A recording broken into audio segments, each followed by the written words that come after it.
Good afternoon. I'm on the East Coast, so good afternoon to everybody that's here. I recognize a lot of you, but there's a few new faces. So for those of you that I haven't met, I'm David Odra. I'm the CEO of SISO and also CEO of Expert DevCo, our own organizing business. Very happy to have this group here today. I'm going to introduce a couple of people in a second. But again, this is put on by the SISO Human Resources Special Interest Group, of which Macy Fecto and Janice Rogers are our volunteer and heavily abused volunteer co-chairs of this SIG. That has been doing a great job for us. As I see, everybody seems to be in. Oh no, we got more still coming in from the waiting room. So we are 2 minutes in. I do want to make sure we are on time and give everybody a full hour to hear this great information. So I'm going to introduce Ren Akinsey, who is head of HR for Emerald and has been working to bring this OneTen program to her own business and to make the information available through Maurice to our group. So Ren, over to you. Thank you so much. And thank you everyone for making the time for this. Joining us is Maurice Jones. He is the CEO of OneTen. OneTen is a coalition leading executives and their companies who are coming together to upskill, hire, and promote 1 million Black American talent over the next 10 years who do not yet have a 4-year degree into family-sustaining jobs with opportunities for advancement.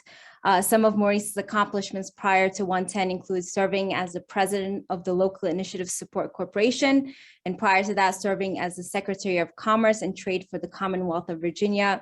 He has also served as the Deputy Secretary for the U.S. Department of Housing and Urban Development. Emerald has partnered with Maurice and OneTen as part of our goals in creating a more equitable and inclusive workplace. We look forward to partnering with them in 2022 and beyond. Our goal with today's call is for you all to get to know Maurice and OneTen with the hopes that our industry will be an active participant in the mission. We want Black talent in America to know that our industry exists and that if they choose to, they can have a fulfilling, successful career within it. And with that, I'll kick it over to you, Maurice.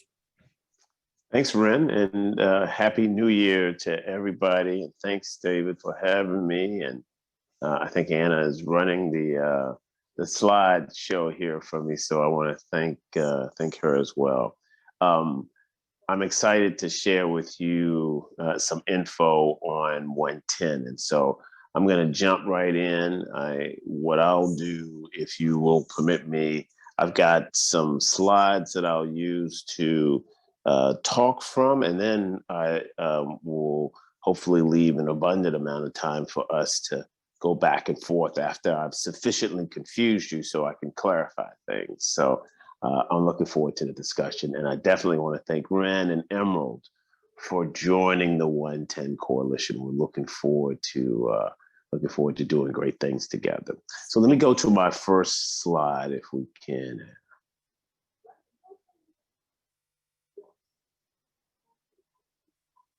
There we go. So let me pause right here. So I'll take you back, if you can remember, 2020. It seems like ages ago, right? But in 2020, we had a convergence of the beginning of the pandemic, which has had a disproportionately adverse impact on Black communities and other communities of color, a recession that was triggered in part by that pandemic, another disproportionately adverse impact on Black communities and communities of color, and then a series of killings that included Ahmaud Arbery and Breonna Taylor, and most perhaps powerfully, potently, was the murder of George Floyd in broad daylight, broadcast all over media, that caused a lot of us to step back and to say, this is not who we want to be as a country. This is not who we want to be as Minnesota and Minneapolis. This is not who we want to be. Fill in the blank anywhere in the country. And that motivated a group of corporate CEOs, both past and present, to come together to say, what can the private sector do to really help the country become a more perfect union, to become a real land of opportunity? And this group of founders, Ken Frazier, who at the time was the CEO of Merck, and Jenny Rometty, who was just stepping down as the IBM CEO, Ken Chenault, who of American Express and General Catalyst, Charles Phillips from Infor, and Kevin Scherer, who was the CEO of Amgen and retired, came together and said, let's get our colleagues together and do something that has not been done before, that's private sector led. You see a bunch of supporting firms as well. But the point of this is to say 2020 was a real game changer. And it really motivated the private sector to say, we can do something about this and we can do it at scale. Go to the next slide.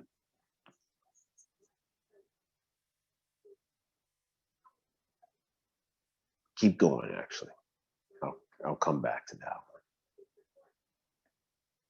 So what the private sector CEOs decided was that what the private sector had that was really the most potent force that they controlled, or that it controls, when it comes to really trying to close the incredible gaps and disparities that we have in the country, are high quality jobs. And when they dug deep, what they discovered was these data. And let me just take you first to what would be your left. The net worth between a Black family and a white family in the country right now today is greater than 10 times in difference. On average, a white family has 10 times or more wealth today than a Black family has. Higher unemployment amongst Blacks and people of color. And by the way, the pandemic only accelerated this. But it's the two graphs on the right-hand side that I really want to focus you on. When they really looked at this notion of this hypothesis that what the private sector has and does better than any other place is produce quality jobs for folks, what they discovered was, if you look across our country today and look at jobs that pay family-sustaining wages, on paper, those jobs that pay $60,000 or more, 79% of them on paper are requiring a 4-year degree for you to even be able to compete.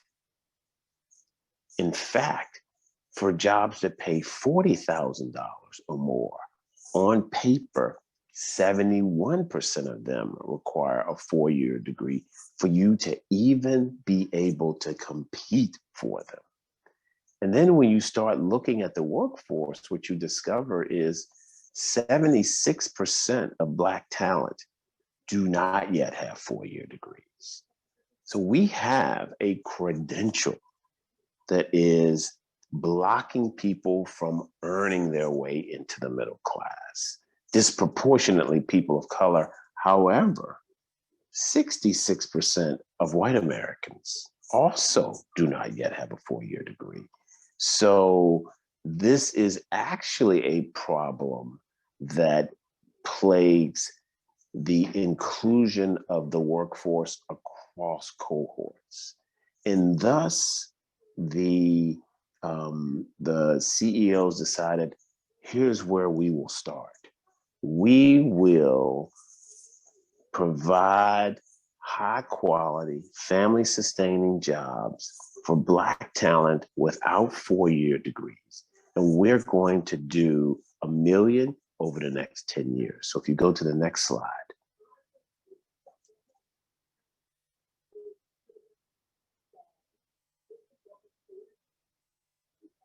That's the vision, right? 1 million Black talent over 10 years, family sustaining jobs, and focus on retention and promotion. And I'll tell you why that retention and promotion piece is just as big an opportunity, if not more so. But what that means for the companies that have committed to the OneTen vision, and now they're about 65, is they've basically made a commitment to do a handful of things. One, to increase their hiring of Black talent into family sustaining jobs that they already have that don't require a 4-year degree. Two, to actually change who they are, to actually improve their hiring, their retention, and their upskilling and their advancement practices to make them more inclusive, to make them more diverse, to make them ones that are more open to a broader array of talent. Three, we have all the companies that join the coalition get the benefit of being part of a community of practice.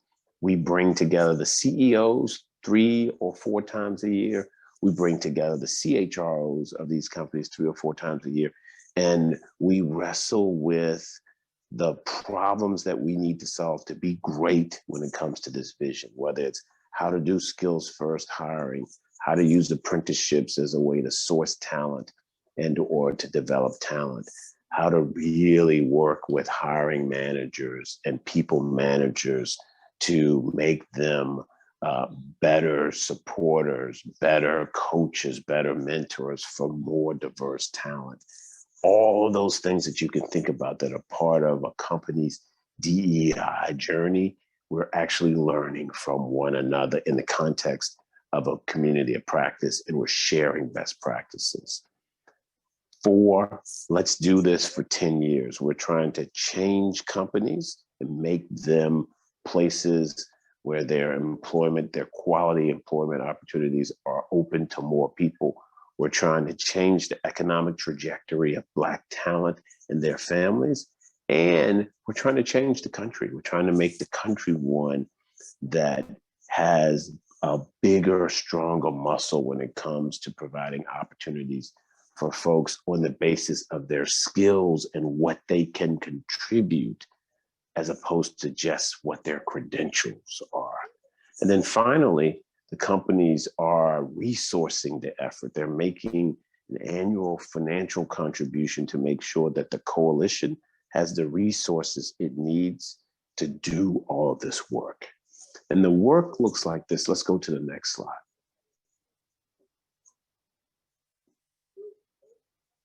Actually, let me pause on this slide, and this is a good one. So we have chosen as our cohort of focus Black talent without 4-year degrees. We chose that cohort because we know if we fix this issue of inclusion and access for this cohort, that we will actually impact many, many other cohorts.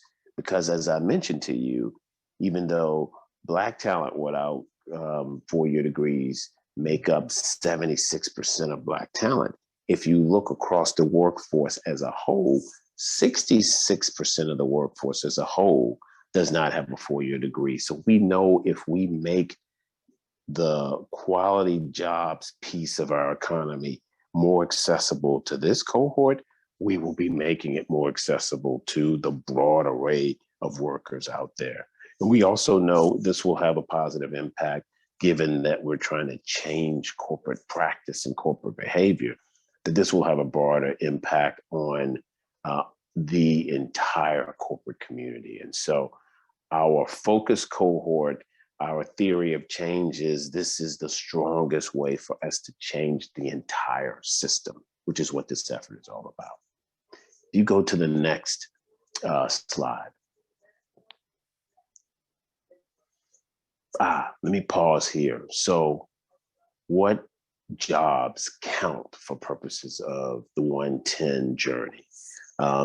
They're not all of them. They're jobs that basically have 4 characteristics. They have to pay a living wage, not minimum wage, but a living wage. We use the MIT living wage calculator to determine what that is by metropolitan statistical area. Secondly, these are jobs that are not at risk of being automated out of existence in the near term. They're going to be around for our 10-year journey at least. Thirdly, and really importantly, jobs that do not require a 4-year degree for one to be considered. And then finally, jobs that don't require more than 5 years of work experience for one to be competitive. Any jobs that have those 4 characteristics count in our 110 definition. And that means IT jobs, that means jobs in the hospitality space, in the event promotion industry, in the manufacturing industry. It means sales jobs, it means HR jobs, it means pharmaceutical jobs. We're seeing jobs that companies are putting on the table in multiple industries and multiple job functions, which is exactly what this effort is all about. There is no one place or one job archetype that is the only archetype fit for this journey. Multiple job archetypes work. And that's why we think we have a huge opportunity here. Let's go to our next slide. So what is the work? Actually, skip over this slide and go to the next one, please. So here is the work. The work is really about cultivating and scaling an ecosystem. There are 4 parts to the ecosystem. It starts with demand. It starts with employers with jobs who are demanding talent to fill those jobs. The second piece of it is the talent developers, that far right-hand corner there. The organizations that actually can equip that talent with the skills, hard skills, durable skills, other skills needed to be successful on day one and throughout an employee's journey within the employer.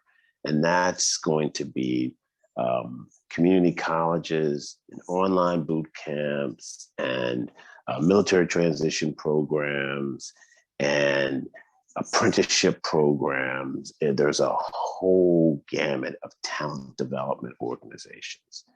Obviously, the third component is definitely the talent.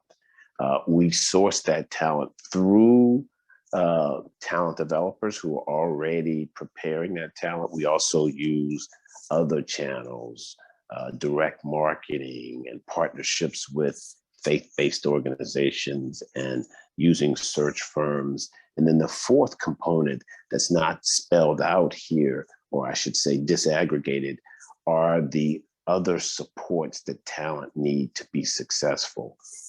Sometimes it's transportation. All the time it's mentors and coaches, childcare most of the time. The talent supports or wraparound supports. The work of the 110 Coalition is knitting together this ecosystem and scaling it so that we can reach 1 million. We are doing the knitting together and the scaling via 2 mechanisms. One, we have a technology platform on which all these players can play. Employers can post jobs, talent developers can post boot camps and offerings. Black talent can come on and be matched with talent developers, matched with employers. We've got an AI system that will notify the employer, hey, Ren looks like she has the skills you're looking for. And so we've got a tech platform that is a marketplace that we launched in July. It's in version 1, and we're continuing to improve it. The second way we're doing it is the old-fashioned way, right? On the ground, hand to hand, organization to organization. We've picked 25 markets where there's an overlay of both demand for talent and the presence of Black talent. And we're knitting together this ecosystem through relationship building. Now, COVID has definitely made that on the ground or the ground game more challenging than it would have been without it, but we're still at it. And we're still going to be doing it all throughout this year. But that's really the work. At the end of the day, it's really about knitting together and scaling an ecosystem. And you need employers, you need talent developers, you need talent, and you need wraparound supports. If you don't have all those ingredients at the table, the risk of coming short of expectations grows. Let's go to our next slide.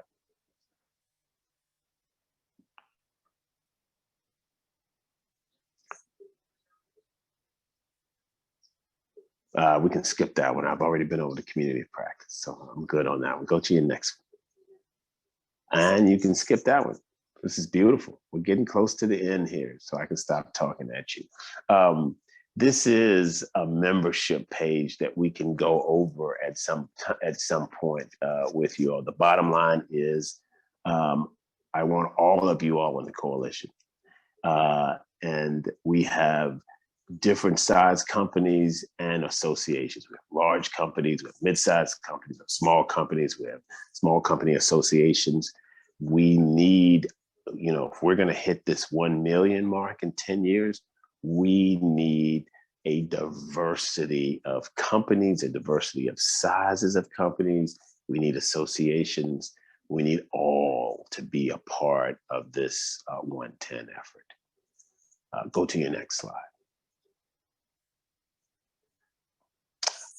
Let me pause here. So what companies are doing to contribute to the hiring component of the OneTen commitment, of the OneTen journey, is they're doing their own hires. And they're doing it through OneTen. They're doing it through other channels. They're doing promotions. And they're also bringing in suppliers and vendors and other partners and making them part of their hiring commitment as well. What you can't do, what that bottom X says is hires that have a 4-year degree don't count. But the point of this slide is to say you can do this directly through your own hires, through hiring with OneTen, and you can do it including your suppliers and other vendors that you're working with. And so in some cases, we've got companies who are bringing in some of their contractors, and their contractors are participating with them in this effort, which is fabulous. It's what we want. Let's go to your next slide. I think we're getting close to the end. We are. Let me just look and see quickly what's in the appendix. Let's look at the first slide in the appendix.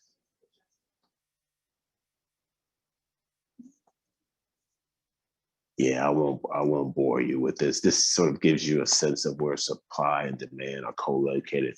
Let me just close with this. This is a 10-year effort. This is an effort that is about hiring, promoting Black talent without 4-year degrees. This is fundamentally an effort about change. It's about how we make systemic change to enable companies to access talent that they have not been accessing, that they've been leaving on the sideline. And it's about getting that talent prepared to contribute to growth of the companies, of their communities, and of the country. And we are really trying to, we've got over 60 companies, we've got over 90 talent developers in the first year. So from March to December of last year, we hired over 18,000 and we made over 4,000 promotions. That's great for the first year of a startup. And because our ambitions are so high, 1 million in 10 years, our goals for this year are 100,000 hires and 25,000 promotions. Thus, we would love to invite you all in the entirety into the coalition, go to work with you, add value to you, and vice versa, and change the country. So with that, I'll pause, see where I've confused you, see if I can answer any questions for you, and just say thank you for giving me this time to share with you. So thank you. Ren, I don't know if you want to add anything to that since you all have recently joined, but happy to have you join. Thank you so much. We're very much looking forward to it. My team is actually on the call too, and we're super excited to partner with you on this. And I'll moderate the chat box if you have any questions, if you want to message me directly or just write your questions to the chat box, please go ahead. And of course, you could also unmute and ask the questions as well. Absolutely. I hope you won't be shy. Actually, I'll kick it off with a question, Maurice. Obviously, SISO is an association of for-profit businesses. Yep. So Emerald obviously has just joined your effort and supporting the effort, the initiative. And obviously you would like each of the companies to participate, but a vast number of them. My own company is a member of SISO, and we're 16 going on 20 employees, with a couple of $1 million a year in revenue. So we're certainly not at the level of the American Expresses and the like that are supporting you, or even Emerald, that we're chasing them as fast as we can. How is it best for, say, the majority of our members are on the smaller scale? How is it best for us to be able to participate? Because just being blunt, many of us don't have $50,000 to contribute. Yeah, and you don't have to. So we have small companies who are joining us individually, and then we have small associations, or I should say associations of small companies who are joining us. So you all have both options, right? You could think about this as to whether it makes sense as individual companies. We would love to have you that way, but you can also think about this as the association join. Good. And you can spread the cost that way as well. We would love to have it. We have made it an option to do it either way, and Super. we would welcome either pathway that makes sense for you all. Super. Thank you. Yeah, no, great question. Thank you for it. Come on, I must have confused Maurice, you I with have a question. So once a company signs up, where does the accountability piece fall in? How frequently do we get to review with OneTen our progress? What are the KPIs? How do you hold us accountable? Yeah, so we do have a series of KPIs. Ren, I don't know if did I send you the 1 year progress report at all? If I didn't, what I'll do, I'll follow up and send you the prior, and what you'll see are the KPIs in there. So what we do, we have several ways that we do the accountability piece. A real powerful accountability tool are the communities of practice gatherings, because there, the CEOs and the CHROs are coming together, and frankly, they're hearing about what their peers are doing, right? Because what we do is we try to highlight best practices, and we will invite companies to share what it is that they are doing and what they've accomplished when it comes to skills first hiring, or what they've accomplished in apprenticeships, et cetera. Now, I should say, we sign non-disclosure agreements. So we keep this stuff in the family, except in the public, we share aggregated data. So we share data on what the whole coalition has accomplished, as opposed to publicly what individual companies or individual associations have accomplished. So the community of practice meetings, which meet 3 times a year, is one forum within which we have maintained accountability. Secondly, though, we keep a scorecard. So I am in the midst now of having 1-year check-ins with every CEO of our coalition. And I've got a scorecard. I basically go over the scorecard with the company. Here are the hires you had. Here are the promotes you had.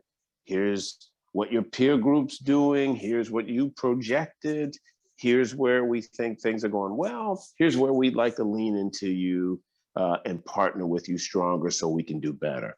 So we have annual scorecards that we review with companies every beginning of the year. And the other thing is we check in with companies on a quarterly basis, just one-on-one, and we check to make sure things are going well from their perspective and from our perspective, and where we can each become better. So you give me feedback, I give you feedback. So the accountability piece is built in via multiple mechanisms.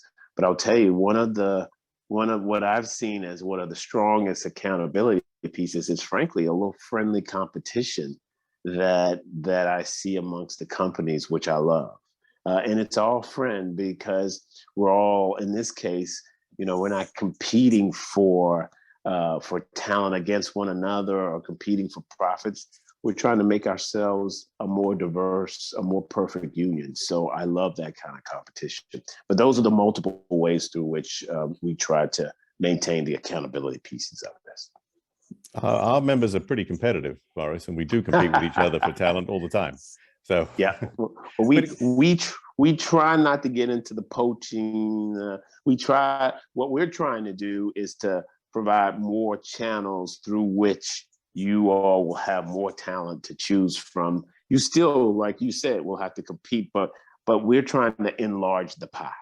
But I had a question about if you could delve into a little more detail, because I'm sure everybody on this call right now is in a hiring mode. We are, even on our small scale, and it's challenging finding good people right now for all of us. So maybe you could go into a little more detail on how OneTen can actually help us find these people. Yeah. So the main way that we do that is through brokering relationships with you with channels of talent or channels of supply. So depending on what you need and what you're looking for, we've got 95 now talent developers who are recruiting talent, equipping talent, and getting them out into the marketplace to employers. And so what we try to do is to understand the jobs you have, because with each one of you, what we would do is at the beginning, you would say, look, here are the jobs I have, here are the skills I need, here are the locations that I need them. And what we do is match you with talent developers who are actually in those areas or can supply talent for those areas. So the brokering of relationships with new talent channels is really the big way in which we do that. We can do that through hand-to-hand combat, meaning person-to-person relationships, and through our technology platform. But that is really what we're doing. We're really increasing the channels of supply that you will be able to access in order to find talent. Now, in some cases, we are also customizing programs. So we've got some talent developers, for example, who actually do soup to nuts, will curate apprenticeships for you.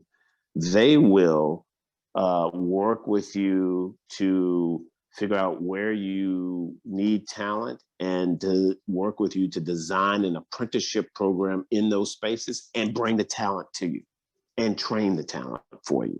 They can do soup to nuts. So it's really about taking an ecosystem that is too disconnected right now and too small scale and scaling it, if that makes sense, David. The other thing, the last thing I would say is we're also doing direct marketing to talent, Black talent without 4-year degrees all over the country. And bringing that talent both directly to you and to our tech platform. So that's also another source of talent for you to choose from. That's at the end of the day, a marketplace of talent and jobs. So you post your jobs on that tech platform, talent can see those jobs. Talent comes onto that tech platform, creates a digital skills profile. You can see that, and we make matches that way as well.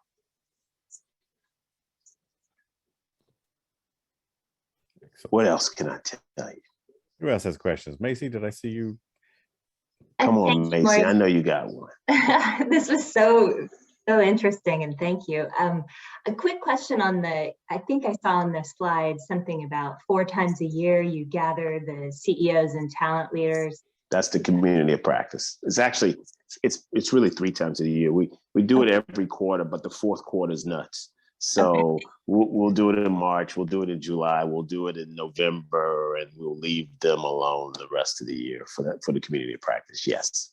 So can you, if you wouldn't mind elaborating a little on, Sure. What's that like? Is it a Zoom meeting? Are there 100 people? It is now.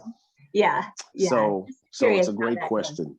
So we group the CEOs and we do the CHROs. So we do the CEOs 3 times a year. We do the CHROs 3 times a year. In 2021, all Zoom meetings, no in-person meetings. We may end up with a culminating meeting this year that's in person. I'm working with a business school on a possible convening in October or November of this year for the final convening of the year. But otherwise, I think they're all going to be by Zoom again. And basically the content, we spend 2 hours. Each session is 2 hours. And basically we pick a couple of topics that we want to dive deep in, and we will get peers. So let me give you an example. In the first session, we decided we were going to focus on what skills first hiring is and how do you go about doing it and doing it well. Well, we had 2 or 3 companies in the coalition who were already pretty far advanced in that. IBM, which has re-credentialed, and now 50% of its jobs require 4-year degrees. The other 50% do not. Accenture, who moved from over 80% of their jobs requiring a 4-year degree down to 48%. And then we also brought in Nike, who was in the midst of recruit. So what we had were presentations from each of those 3 on their skills first re-credentialing journey. How they went about doing it, what they learned, where they started, what the obstacles were, and they each presented and people were able to ask questions and hear from them. That's a typical meeting. Mm-hmm. And then what we also usually do is we include a panel of Black talent from the companies. So that talent can say, look, here's what went well when I onboarded. Here's what didn't go so well. Here's what you really should be doing. Here's what you really shouldn't be doing. So it's really a learning gathering that's pretty intense for 2 hours. Usually what comes out of that is we say, you know what? We need to create a group that's going to focus us on how we use apprenticeships. So we've got an apprenticeship work group that came out of that community of practice. Or we need to create a group on, all the companies said, man, our issues are retention and promotion. So now we've got a work group that came out of the community of practice that just focuses on best practices and retention and promotion. That's how the community of practice. It's one of the most powerful tools for change that I've seen in the coalition in the first year. That sounds great. And by the way, we'll have playbooks that'll come out of this and other guides that we distribute to the coalition. It really is. And the other thing is relationships are coming out of this. We've got people now going, whoa, okay, I'm going to call so-and-so that I just met from IBM, and I'm going to pick their brain on what they've done, because we need to go down that journey. Thank you. Yeah, you're welcome. Who else has any questions? David, I can go. It's not as much a question, it's more of echoing one of the questions that you had earlier. And Maurice, I am the HR head for Clarion Events, which recently acquired Quartz Events and Kinsero. So we are a nationwide company and traditionally, hire from within event industry experience. And I would love, and echoing David's point, to open up our jobs. And we have a ton of them for this year. And some of them require certain skills and some don't. And I would love to be able to share that and open that up to a more diverse talent base outside of just the traditional event industry and work with your group to be able to do that. So just echoing David's point that was really exciting for me. And I appreciate this opportunity to see the presentation and meet with you. I'm grateful to you, and we would love to partner with you to make sure that the opportunities that you have are more widely disseminated and taken up by great Black talent who don't have four-year degrees, because that's what we want to make sure that, when we first started this, people would come to me and say, oh, well, you should just focus on IT. You should just focus on IT. And it to me, you're leaving way too much off the table when you do that. And not everybody wants to work in IT, right? So we want a multiplicity of opportunities for you and for the talent. And so, yeah, I'd love to have you all. And I will add to that. I obviously, if you can't tell, I didn't grow up here in the U.S. And I thought that was an Alabama accent. Well, I've been in the South a long time, Maurice. So there's definitely a lot of Texas and Georgia in it now. But in coming, where are you from originally? I grew up in the Channel Islands in the UK, and so you gave it away. You gave away the British piece for me when you called me Morris. I was like, "Yep, I got it. I got it." Yeah, sorry, I'll get it right. Oh no. That's I love it. I spent a few years in England, so one of the things it brings back memories.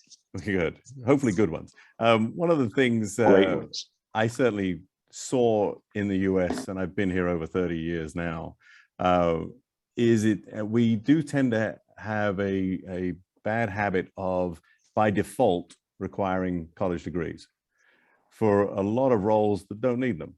I myself didn't go to college, and maybe I ended up having to work for myself because of that. But I've been a few other places too. And many of our roles in this industry do not require it. And that's certainly one of the nice things about our industry is we have a multiplicity of different types of roles, everything from sales to marketing to technology to a whole range of operational roles that, again, require skill sets and expertise, but most of which can be trained. In fact, most of us have had to bring a lot of talent into the industry and train them to do the roles they do. In fact, I would guess that probably over the years, half the people we've hired have not been from within the industry. And especially these days, we lost a lot of talent over the COVID, and we're having to bring new talent in. So this, I think, does fit very well with the opportunities that do abound in here. We look for people that can learn the industry and that are smart. They don't have to necessarily have the exact skill sets. If we can train them on how to sell exhibit space, if they are good salespeople, we can train them on how to plan to hold events if they have the aptitude to be good planners and good jugglers, which is really the nature of the operational side of our business, simply juggling a lot of things at once. So hopefully this does resonate with a lot of us and is something that we can facilitate, I think, some activity on. Well, I would love it. I used to be a newspaper publisher, but within that, I used to have a business that was producing car shows, right? And we particularly produced a lot of car shows for military personnel, right? And we basically contracted with a event production business that would come in and do this work for us. And I used to just be in awe of the way in which they would take me to a field and this would be a blank field. Frankly, it'd be a field that had just been rained on. There was mud everywhere. And they'd be like, okay, we're going to do the car show right here. And I'd look at them and go, what? And then I'd come back on Saturday and they had worked their magic. And frankly, I was making a lot of money from the car shows. So look, your business is one that we need to make sure. Where I was going with that is I rarely saw a face of color. I mean, it was rare. And this is in Hampton Roads, where 35% of the population is Black. And so I would love to make sure that folks know about what the opportunities are in your industry, and that we are providing channels for you to consider them and vice versa. So I'm excited. We are too, very much so. Thank you. Janice? Janice? I just wanted to say thank you. That was a great presentation. I head up HR for diversified communications, and like everybody else, we're looking for a much broader array of talent. And I love the idea of, I do think, to David's point, even though the roles that we have in the industry don't often require a college degree, I feel like there's an unconscious bias on the part of our hiring managers that you have to have a college degree. So I really think this program could open up a lot of doors and a lot of understanding in people's minds that you can get really great talent that will be a success and contribute to the industry without needing that 4-year degree. So this is great. Yeah, it's skills first. As I said to people, you can come about skills through multiple channels. The 4-year degree may be one, but man, we can't afford for it to be the only one, or we're creating a situation in the country where you talk about 2 Americas. That's definitely what we'll have. So yeah, absolutely. We at Emerald removed college degree requirements back in the summer, and our jobs right now, ranging from entry level to VP level, do not require job degrees. So obviously, if we hire a general counsel, we're looking for a law degree because we have to. But for most of our jobs, at least 75% or more, we've removed them. Danielle, I don't know if you want to add to that if you're on the call. I'm here. Hi. Yeah, like Ren said, it's been, we even, aside from just removing the requirement, wanted to make it as accessible as possible. We actually specify degree not required on all of our job posts now, just to make it super clear. Like you said, or like Jana said, I think there's kind of that unconscious bias, and I think that job seekers have that sometimes too, even if it's not explicitly stated. You kind of feel like maybe you do need a degree. So wanted to make it as accessible as possible. Yeah. And then, there's a risk aversion piece. I was talking to one hiring manager, and he said to me, look, here's the deal. If I hire someone with a 4-year degree and they don't work out, people say, oh, well, we know 50% work out, 50% don't. He goes, but if I hire someone without a 4-year degree and they don't work out, people will say, well, what did you expect? So that, and so people are like, so guess what? I'm going to take the less risky path. I'm going to hire the one with the 4-year degree, because, if that doesn't work out, people won't think it was a crazy decision on my part. So we got to get that out of the system. We got to get that out. I actually have a question for you, Maurice, off of that. Oh, sure. It sounds like we have, OneTen has amazing resources at the senior leadership level, that Ren, I report up into Ren, that Ren would be able to, take advantage of. Is the intent for OneTen that those resources are directed at that C-suite and that kind of trickles down naturally? Or is there a plan for resources that people like myself at the director of talent acquisition level can use to support our hiring teams in helping to change those mindsets? So it's both, right? So the real focus actually is to get down to hiring managers and people managers, because that's where the culture is kept and maintained and changed. So no, what we want to do is to be a partner to you. I love Ren, don't get me wrong, but we want to make sure that you have the support, the peer group, the resources to make the change on the front lines. Because, as one company said to me, they said, you know what?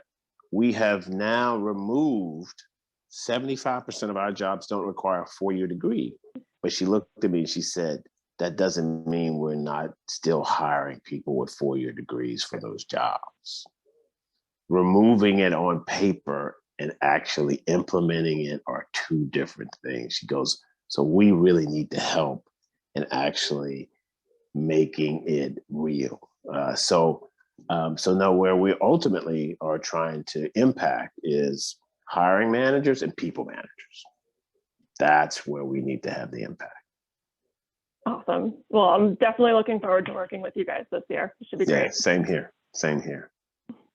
Maurice, it's so interesting that you are commenting on people actually having a bias towards or against the degree, because to me, it's so surprising. I mean, my degree was in accounting, so I won't even use my degree for what I do right now. I mean, maybe when I balance my own checkbook, but it's interesting to hear that it actually does still happen, because big doesn't really time. cross my mind that people look at what someone got 20 years ago or 10 years ago, because our degrees never really teach us what we need to know for the job. So we all know that's true, right? But yet, look, I have a BA in political science, and there are jobs written now that for coding that would allow me to get an interview with a BA in political science before someone who did an 8-week boot camp in coding got an interview. Yeah, That makes no sense whatsoever, right? But we got a lot of that going on. It's a filtering out mechanism in a lot of cases. It helps to filter stuff out. And that means we're leaving a lot of talent on the side. totally. Maurice, I'd like to add that, like, what you've provided as anecdotes, I too work with Ren. What you've provided as anecdotes, it's spot on. Most people seem to take an approach of, okay, I've got a group of 100 people. How do I dwindle this down to the vital few, those 20 people or so? And they use these things to kind of weed people out, whether they have a degree or not, whether it's associated with the job or not, as opposed to looking at skill sets. And the comment that you made about the individual that said, doesn't mean we're not still hiring people that have the 4-year degrees, vitally important. And it's a key point, because I think not only is it important to bring more talent into the organization, it's critical what you do with them. Like, I've actually heard people say what you said earlier, where it's like, well, what did you expect would happen? You hired somebody that didn't have some, what you believe to be prerequisite credential that really doesn't have much to do with the job. So they kind of shy away from that. So I would just like to echo the sentiment that I personally believe it is much more critically important what you do with those individuals once they come into your organization. Are you really developing their skill set? Are you really providing those opportunities for promotion and continued professional growth? That's what's going to be key, in my opinion, of making this successful. So like Ren and Danielle said, I'm absolutely looking forward to working with you as well. Yeah, no, I appreciate that. And that's exactly why we are not stopping at hiring. That's why retention and promotion has to be on the table, because if we don't, then you really don't focus on changing culture. All you focus on is getting people in. You don't look at retention and advancement, and there's, the turnover continues. So no, that's what I think it's, by the way, just on that point, and I know I gotta let you all go, so I'm gonna get out of the way. We did a early survey of the companies in the coalition, and we looked at about 50 of them. We discovered that in 50 companies, there were already over 850,000 Black talent in these companies. Already, 65% of them were in frontline jobs that they had been in from day one. And so at one point we said, you know what? Maybe what we ought to do, we can hit 1 million by just focusing on advancing and retention. So that really for us highlighted the fact that if we just focus on hiring, we will miss 2/3 of the game here. And that's why the community of practice is so important. I know I gotta let you all go. David, Ren, I'll get out of the way, but I'm hopeful that you all will wrestle with this and come back and say, we're in. And I'd love to welcome you with open arms and go to work. Thank you, so much. Maurice. I'll Really get out of the appreciate way. it. Yeah, thank you right. very much. Ren, thank Cheers you to for everybody. getting this all together. Of course. Thank you all. Thank you, Macy and Janice, obviously, for leading the charge. And we will bring forward more information as soon as we can. And for those of you with colleagues that couldn't make the call, we have recorded this session and we will make it available on the SISO website shortly. And we'll send that information out to everybody. So thank you all. Have a great rest of the day. Thank you so Best to much. everybody. Look forward to Thanks, seeing you Maureen. all soon. See you later. Okay, stay well. Thanks, David. Cheers. Bye.